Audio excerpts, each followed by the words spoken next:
कृपया चैनल को सब्सक्राइब करें। धन्यवाद।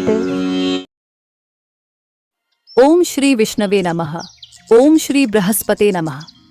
मित्रों, सनातन धर्म में बृहस्पतिवार का दिन भगवान विष्णु को समर्पित होता है।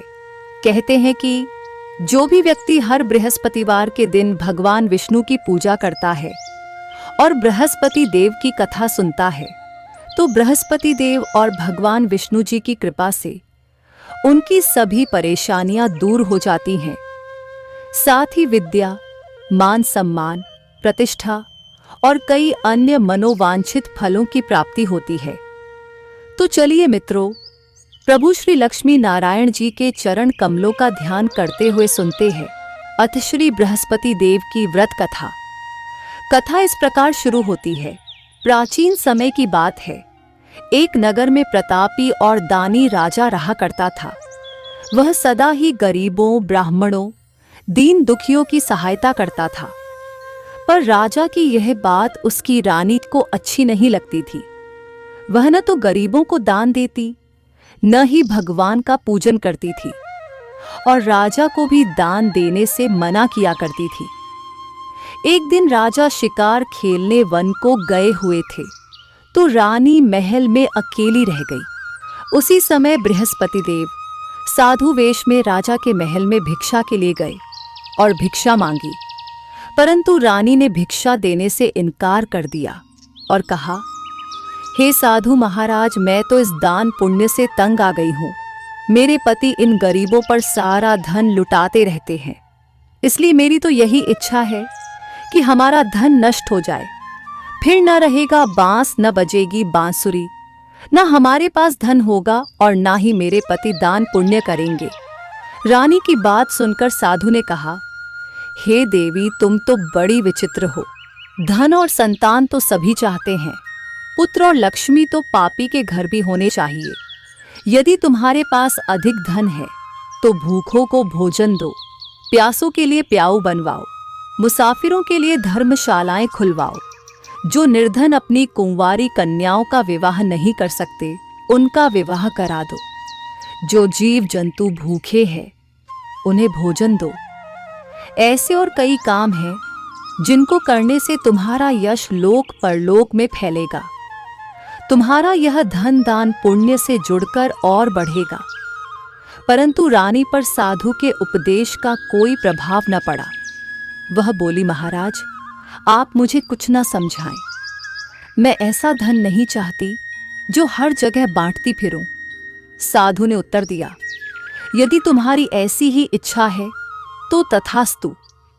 तुम ऐसा करना कि बृहस्पतिवार को घर लीपना, इसके बाद पीली मिट्टी से अपना सिर धोकर स्नान करना, भट्टी चढ़ाकर कपड़े धोना। ऐसा करने से आपका सारा धन नष्ट हो जाएगा। इतना कहकर वह साधु महाराज वहां से अंतर ध्यान हो गए। साधु के अनुसार कही बातों को पूरा करते हुए रानी को केवल 3 बृहस्पतिवार ही बीते थे कि उसकी समस्त धन संपत्ति नष्ट हो गई और इतनी बुरी दशा हो गई कि एक समय के भोजन के लिए भी राजा का परिवार तरसने लगा। तब एक दिन राजा ने रानी से बोला कि हे रानी, तुम यहीं रहो, मैं दूसरे देश को जाता हूँ, क्योंकि यहाँ पर सभी लोग मुझे जानते हैं, इसलिए मैं कोई छोटा कार्य नहीं कर सकता। ऐसा कहकर राजा परदेश चला गया। वहाँ वह जंगल से लकड़ी काट कर लाता और शहर में बेचता।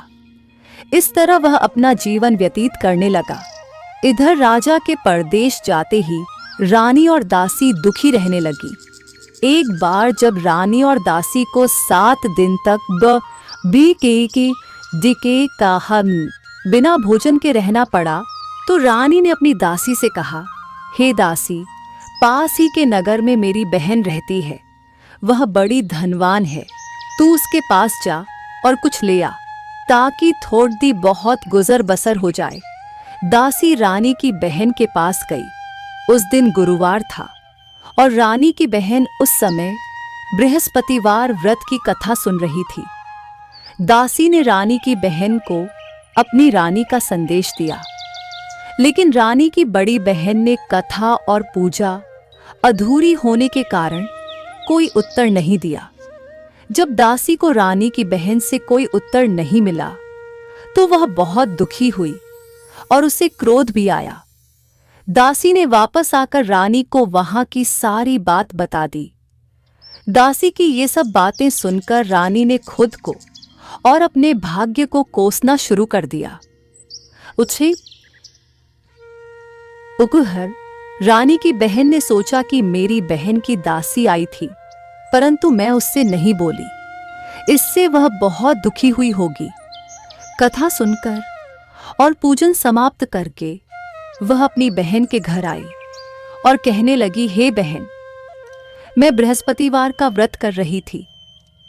तुम्हारी दासी मेरे घर आई थी, परंतु जब तक कथा होती है तब तक न तो उठते हैं और न ही बोलते हैं, इसलिए मैं नहीं बोली। कहो तुम्हारी दासी क्यों आई थी? रानी बोली, बहन, तुमसे क्या छिपाऊं? हमारे घर में खाने तक को अनाज नहीं बचा। और ऐसा कहते कहते रानी की आंखें भर आईं। उसने दासी समेत पिछले 7 दिनों से भूखे रहने तक की बात अपनी बहन को विस्तार पूर्वक सुना दी। रानी की बहन बोली, देखो बहन, भगवान बृहस्पति देव सबकी मनोकामना को पूर्ण करते हैं। देखो, शायद तुम्हारे घर में अनाज रखा हो। पहले तो रानी को विश्वास नहीं हुआ, पर बहन के आग्रह करने पर उसने अपनी दासी को अंदर भेजा तो उसे सचमुच अनाज से भरा एक बर्तन मिल गया। यह देखकर दासी को बड़ी हैरानी हुई। दासी रानी से कहने लगी, हे रानी, जब हमको भोजन नहीं मिलता तो हम व्रत ही तो करते हैं, इसलिए क्यों ना इनसे व्रत और कथा की विधि पूछ ली जाए ताकि हम भी व्रत कर सकें। तब रानी ने अपनी बहन से बृहस्पतिवार व्रत के बारे में पूछा। उसकी बहन ने बताया, बृहस्पतिवार के व्रत में चने की दाल और गुड़ से विष्णु भगवान और केले की जड़ में पूजन करें तथा दीपक जलाएं, व्रत कथा सुने और पीला भोजन ही करें। इससे बृहस्पति देव प्रसन्न होते हैं। व्रत और पूजन विधि बताकर रानी की बहन अपने घर को लौट गई। 7 दिन के बाद जब गुरुवार आया तो रानी और दासी ने व्रत रखा। घुड़साल में जाकर चना और गुड़ लेकर आईं। फिर उससे केले की जड़ तथा विष्णु भगवान का पूजन किया। अब पीला भोजन कहाँ से आए, इस बात को लेकर दोनों बहुत दुखी थे। चूंकि उन्होंने व्रत रखा था, इसलिए बृहस्पति देव उनसे प्रसन्न थे। इसलिए वे एक साधारण व्यक्ति का रूप धारण कर 2 थालों में सुंदर पीला भोजन दासी को दे गए। भोजन पाकर दासी प्रसन्न हुई और फिर रानी के साथ मिलकर भोजन ग्रहण किया। उसके बाद वे सभी गुरुवार को व्रत और पूजन करने लगी। बृहस्पति भगवान की कृपा से उनके पास फिर से धन संपत्ति आ गई, परंतु रानी फिर से पहले की तरह आलस्य करने लगी। तब दासी बोली, देखो रानी, तुम पहले भी इस प्रकार आलस्य करती थी। तुम्हें धन रखने में कष्ट होता था, इस कारण तुम्हारा सभी धन नष्ट हो गया था। और अब जब भगवान बृहस्पति की कृपा से धन मिला है तो तुम्हें फिर से आलस्य होता है। रानी को समझाते हुए दासी कहती है कि बड़ी मुसीबतों के बाद हमने यह धन पाया है, इसलिए हमें दान पुण्य करना चाहिए, भूखे मनुष्यों को भोजन कराना चाहिए और धन को शुभ कार्यों में खर्च करना चाहिए, जिससे तुम्हारे कुल का यश बढ़ेगा, स्वर्ग की प्राप्ति होगी और पितृ प्रसन्न होंगे। दासी की बात मानकर रानी अपना धन शुभ कार्यों में खर्च करने लगी, जिससे पूरे नगर में उसका यश फैलने लगा। इधर एक दिन राजा दुखी होकर जंगल में एक पेड़ के नीचे आसन जमाकर बैठ गया। वह अपनी दशा को याद करके व्याकुल होने लगा। बृहस्पतिवार का दिन था। एकाएक उसने देखा कि निर्जन वन में एक साधु प्रकट हुए। वह साधु वेश में स्वयं बृहस्पति देवता थे। लकड़हारे के सामने आकर बोले, हे लकड़हारे, इस सुनसान जंगल में तू चिंता मग्न क्यों बैठा है? लकड़हारे ने दोनों हाथ जोड़कर प्रणाम किया और उत्तर दिया, महात्मा जी, आप सब कुछ जानते हैं, मैं क्या कहूँ। यह कहकर रोने लगा और साधु को अपनी आत्मकथा सुनाई। महात्मा जी ने कहा, तुम्हारी स्त्री ने बृहस्पति के दिन बृहस्पति भगवान का निरादर किया है, जिसके कारण रुष्ट होकर उन्होंने तुम्हारी यह दशा कर दी। अब तुम चिंता को दूर करके मेरे कहने पर चलो तो तुम्हारे सब कष्ट दूर हो जाएंगे और भगवान पहले से भी अधिक संपत्ति देंगे।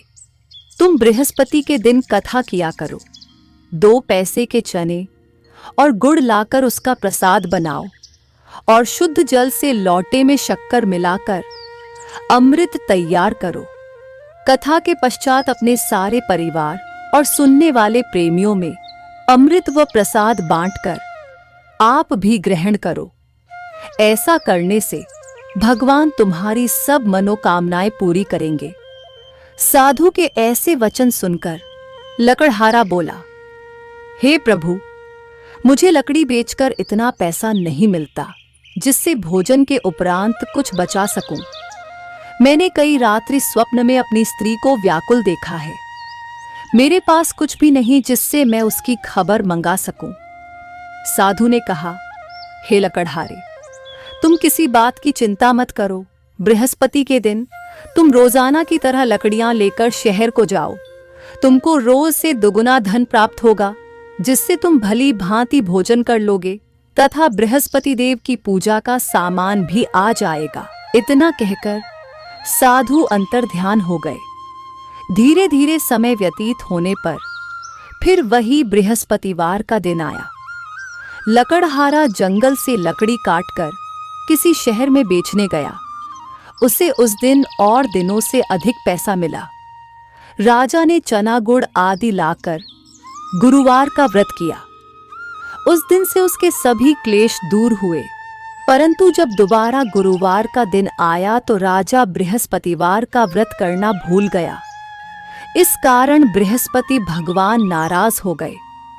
उस दिन उस नगर के राजा ने विशाल यज्ञ का आयोजन किया तथा यह घोषणा करा दी कि कोई भी मनुष्य अपने घर में भोजन न बनाए, न आग जलाए। समस्त जनता मेरे यहाँ भोजन करने आए। इस आज्ञा को जो न मानेगा उसे फांसी की सजा दी जाएगी। इस तरह की घोषणा संपूर्ण नगर में करवा दी गई। राजा की आज्ञानुसार शहर के सभी लोग भोजन करने गए, लेकिन लकड़हारा कुछ देर से पहुंचा, इसलिए राजा उसको अपने साथ घर लिवा ले गए और ले जाकर भोजन करा रहे थे तो रानी की दृष्टि उस खूंटी पर पड़ी जिस पर उसका हार लटका हुआ था। वह हार वहां पर दिखाई नहीं दिया। रानी ने निश्चय किया कि मेरा हार इस लकड़हारे ने चुरा लिया है। राजा ने उसी समय सिपाहियों को बुलाकर उसको कारागार में डलवा दिया। जब लकड़हारा कारागार में पड़ गया और बहुत दुखी होकर विचार करने लगा कि न जाने कौन से पूर्व जन्म के कर्म से मुझे यह दुख प्राप्त हुआ है, ऐसा सोचते हुए वो उसी साधु को याद करने लगा जो कि जंगल में मिला था। उसी समय तत्काल बृहस्पति देव साधु के रूप में प्रकट हुए और उसकी दशा को देखकर कहने लगे, अरे मूर्ख, तूने बृहस्पति देव की कथा नहीं करी, इस कारण तुझे दुख प्राप्त हुआ है। अब चिंता मत कर। बृहस्पतिवार के दिन कारागार के दरवाजे पर 4 पैसे पड़े मिलेंगे। उनसे तू बृहस्पति देव की पूजा करना, तेरे सभी कष्ट दूर हो जाएंगे। बृहस्पति के दिन उसे 4 पैसे मिले। लकड़हारे ने कथा कही। उसी रात्रि को बृहस्पति देव ने उस नगर के राजा को स्वप्न में कहा, हे राजा, तुमने जिस आदमी को कारागार में बंद कर दिया है वह निर्दोष है। वह राजा है, उसे छोड़ देना। रानी का हार उसी खूंटी पर लटका है। अगर तू ऐसा नहीं करेगा तो मैं तेरे राज्य को नष्ट कर दूंगा। इस तरह रात्रि के स्वप्न को देखकर राजा प्रातःकाल उठा और खूंटी पर हार देखकर लकड़हारे को बुलाकर क्षमा मांगी तथा लकड़हारे को योग्य सुंदर वस्त्र आभूषण देकर विदा कर दिया। बृहस्पति देव की आज्ञानुसार लकड़हारा अपने नगर को चल दिया। राजा जब अपने नगर के निकट पहुंचा तो उसे बड़ा आश्चर्य हुआ। नगर में पहले से अधिक बाग, तालाब, कुएं तथा बहुत सी धर्मशाला, मंदिर आदि बन गई हैं। राजा ने पूछा, ये किसका बाग और धर्मशाला है? तब नगर के सब लोग कहने लगे, ये सब रानी और बांदी के हैं। तो राजा को आश्चर्य हुआ और गुस्सा भी आया। जब रानी ने यह खबर सुनी कि राजा आ रहे हैं तो उन्होंने बांदी से कहा कि हे दासी, देख राजा हमको कितनी बुरी हालत में छोड़ गए थे। हमारी ऐसी हालत देखकर वह लौट न जाए, इसलिए तू दरवाजे पर खड़ी हो जा। आज्ञानुसार दासी दरवाजे पर खड़ी हो गई। राजा आए तो उन्हें अपने साथ लिवा लाई। तब राजा ने क्रोध करके अपनी रानी से पूछा कि यह धन तुम्हें कैसे प्राप्त हुआ है? तब उन्होंने कहा, हमें यह सब धन बृहस्पति देव के इस व्रत के प्रभाव से प्राप्त हुआ है। राजा ने निश्चय किया कि 7 रोज बाद तो सभी बृहस्पति देव का पूजन करते हैं, परंतु मैं प्रतिदिन दिन में 3 बार कहानी तथा रोज व्रत किया करूंगा। अब हर समय राजा के दुपट्टे में चने की दाल बंधी रहती तथा वह दिन में 3 बार कहानी कहता। एक रोज राजा ने विचार किया कि चलो अपनी बहन के यहाँ हो आए। इस तरह निश्चय कर राजा घोड़े पर सवार हो अपनी बहन के यहाँ को चलने लगा। मार्ग में उसने देखा कि कुछ आदमी एक मुर्दे को लिए जा रहे हैं। उन्हें रोककर राजा कहने लगा, अरे भाइयों, मेरी बृहस्पति देव की कथा सुन लो। वे बोले, लो, हमारा तो आदमी मर गया है, इसको अपनी कथा की पड़ी है। परंतु कुछ आदमी बोले, अच्छा कहो, हम तुम्हारी कथा भी सुनेंगे। राजा ने दाल निकाली और जब कथा आधी हुई थी कि मुर्दा हिलने लग गया, और जब कथा समाप्त हो गई तो मुर्दा राम राम करके उठकर खड़ा हो गया। आगे मार्ग में उसे एक किसान खेत में हल चलाता मिला। राजा ने उसे देख और उससे बोले, अरे भैया, तुम मेरी बृहस्पतिवार की कथा सुन लो। किसान बोला, जब तक मैं तेरी कथा सुनूंगा तब तक 4 हरैया जोत लूंगा। जा अपनी कथा किसी और को सुनाना। इस तरह राजा आगे चलने लगा। राजा के हटते ही बैल पछाड़ खाकर गिर गए तथा किसान के पेट में बड़ी जोर का दर्द होने लगा। उस समय उसकी माँ रोटी लेकर आई। उसने जब यह देखा तो अपने पुत्र से सब हाल पूछा और बेटे ने सभी हाल कह दिया। तो बुढ़िया दौड़ी दौड़ी उस घुड़सवार के पास गई और उससे बोली कि मैं तेरी कथा सुनूंगी, तू अपनी कथा मेरे खेत पर चलकर ही कहना। राजा ने बुढ़िया के खेत पर जाकर कथा कही, जिसके सुनते ही वह बैल उठ खड़ हुए तथा किसान के पेट का दर्द भी बंद हो गया। अगले दिन राजा अपनी बहन के घर पहुंचा। बहन ने भाई की खूब मेहमानी की। दूसरे रोज प्रातःकाल राजा जगा तो वह देखने लगा कि सब लोग भोजन कर रहे हैं। राजा ने अपनी बहन से कहा, ऐसा कोई मनुष्य है जिसने भोजन नहीं किया हो, मेरी बृहस्पतिवार की कथा सुन ले। बहन बोली, हे भैया, यह देश ऐसा ही है कि पहले यहाँ लोग भोजन करते हैं, बाद में अन्य काम करते हैं। अगर कोई पड़ोस में हो तो देख आती हूँ। ऐसा कहकर देखने चली गई, परंतु उसे कोई ऐसा व्यक्ति नहीं मिला जिसने भोजन न किया हो। अतः वह एक कुम्हार के घर गई जिसका लड़का बीमार था। उसे मालूम हुआ कि उनके यहाँ 3 रोज से किसी ने भोजन नहीं किया है। रानी ने अपने भाई की कथा सुनने के लिए कुम्हार से कहा। वह तैयार हो गया। राजा ने जाकर बृहस्पतिवार की कथा कही, जिसको सुनकर उसका लड़का ठीक हो गया। अब तो राजा की प्रशंसा होने लगी। एक रोज राजा ने अपनी बहन से कहा कि हे बहन, हम अपने घर को जाएंगे, तुम भी तैयार हो जाओ। राजा की बहन ने अपनी सास से कहा।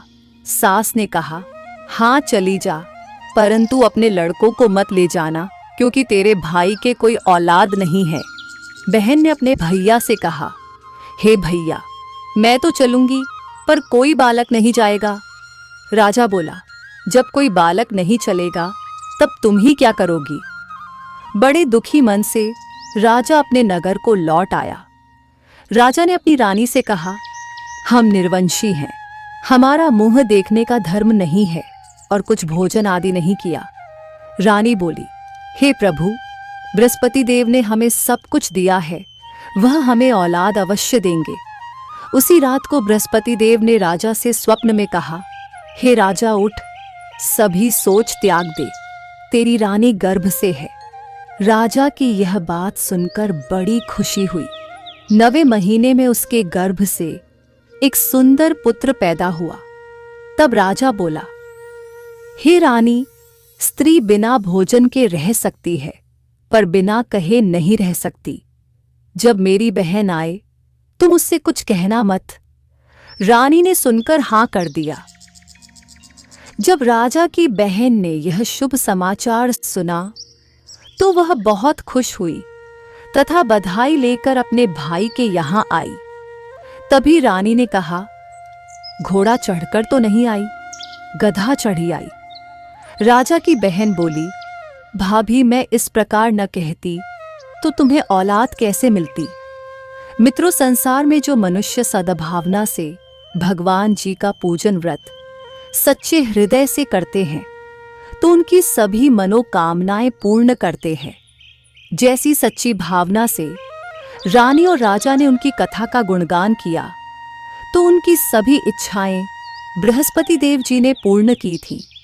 इसलिए पूर्ण कथा सुनने के बाद प्रसाद लेकर जाना चाहिए। हृदय से उसका मनन करते हुए जयकारा बोलना चाहिए। बोलो बृहस्पति देव की जय, भगवान विष्णु की जय। अब सुनते हैं दूसरी कथा। प्राचीन काल में एक ब्राह्मण रहता था। वह बहुत निर्धन था। उसके कोई संतान नहीं थी। उसकी स्त्री बहुत मलिनता के साथ रहती थी।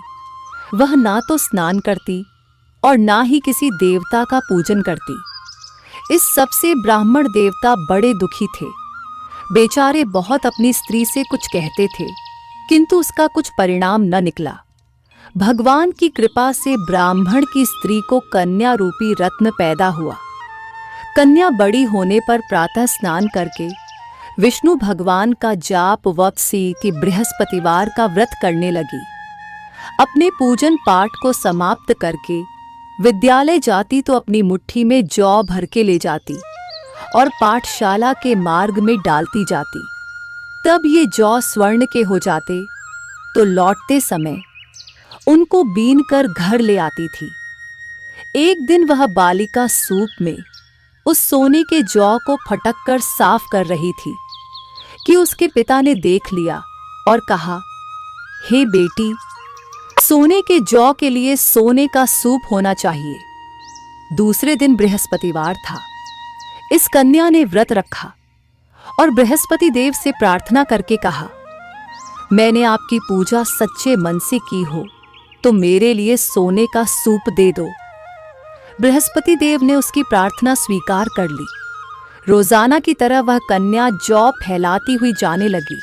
जब लौटकर जौ बीन रही थी तो बृहस्पति देव की कृपा से सोने का सूप मिला। उसे वह घर ले आई और उसमें जौ साफ करने लगी, परंतु उसकी मां का वही ढंग रहा। एक दिन की बात है कि वह कन्या सोने के सूप में जौ साफ कर रही थी। उस समय उस शहर का राजपुत्र वहां से होकर निकला।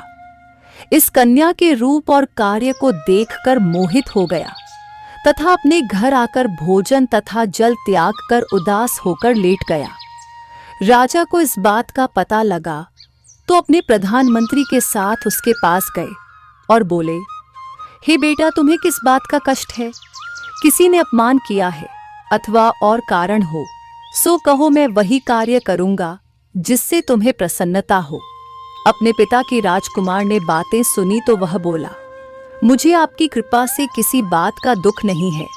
किसी ने मेरा अपमान नहीं किया है, परंतु मैं उस लड़की से विवाह करना चाहता हूँ जो सोने के सूप में जौ साफ कर रही थी। यह सुनकर राजा आश्चर्य में पड़ गया और बोला, हे बेटा, इस तरह की कन्या का पता तुम ही लगाओ, मैं उसके साथ तेरा विवाह अवश्य ही करवा दूंगा। राजकुमार ने उस लड़की के घर का पता लगाया।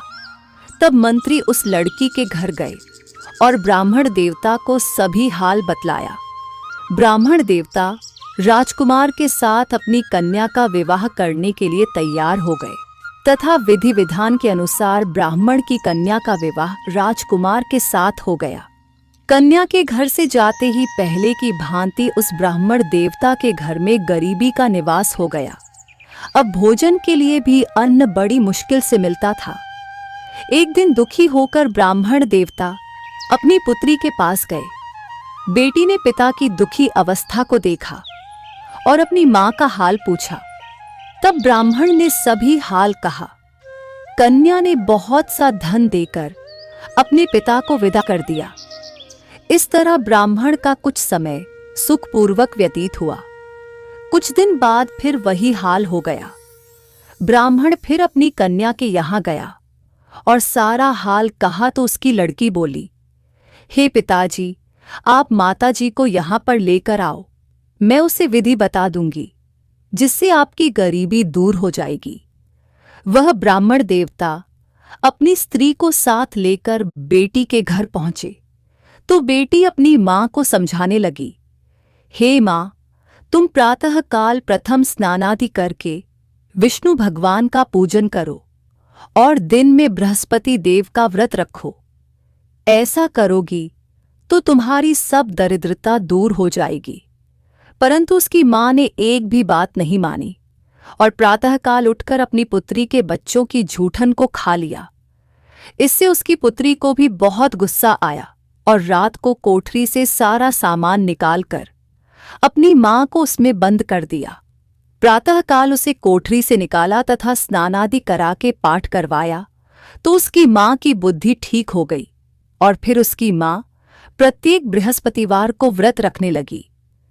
इस व्रत के प्रभाव से उसके माँ बाप बहुत ही धनवान और पुत्रवान हो गए और बृहस्पति जी के प्रभाव से इस लोक के सुख भोग कर स्वर्ग को प्राप्त हुए। तो बोलो विष्णु भगवान की जय, बृहस्पति देव की जय।